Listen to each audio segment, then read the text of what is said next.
the strategic imperative of recognizing that, the best recruiting tool is having a veteran who's on the outside, who's visible, who's successful, and who's willing to say positive things about the military. I don't think that could be overstated enough. I think I see it, out here as well, on the civilian side. The Marine Corps, we have, we make Marines, we win our nation's battles, and we return quality citizens, and that's something that has been baked into us. But I imagine, though, that, that's a hard thing to convince people on the active duty side to kind of focus on this, because long-term it is so important. So I wonder, is that a strategic imperative that has come down from like the Secretary of Defense or the chairman? I just wonder how is everyone in agreement, with all of the priorities out there that, we really need to invest and ensure that this is successful, because the future of the force depends on it.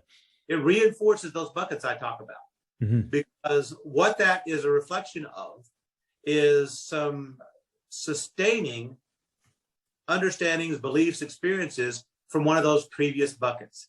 So if we had this conversation in 2008, I would be in violent agreement that that's a challenge, and in violent agreement that we need to have a culture change. And in fact, that was one of our missions, was to drive culture change. That used to be the first sentence of the TAP mission, was to drive culture change, to get thinking that way. So that was true. Today, that strategic imperative I gave you is repeated at every level of government, every level of the Department of Defense. Now, are there some that haven't embraced it? Well, yeah, there's some that haven't embraced the PT test, right? So that's something that we don't worry too much about.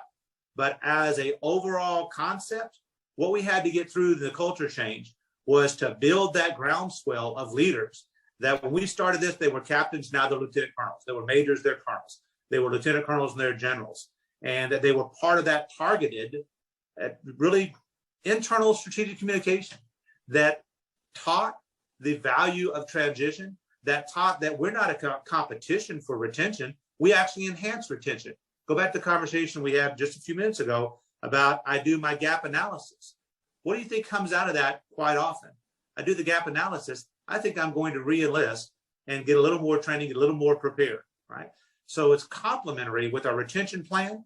It's complementary with our operational requirements. And what we found in the special forces arena that if you weren't thinking too deeply, you might think, well, that'd be the hardest place to take and do something like that. We found that that's where it's most robust, because they're investing in their people. And the more they invest in their people, the more that the folks that are coming up see that and commit to an organization that cares for them, that provides, that serves, that is actually putting money and time and effort and leadership behind the words. And so what I would tell you is that's absolutely a perception that existed. That's absolutely something that we had to address. But I don't think, we reached the tipping point. We achieved that culture change. And now that strategic imperative is part of our dialogue at every level of the DoD.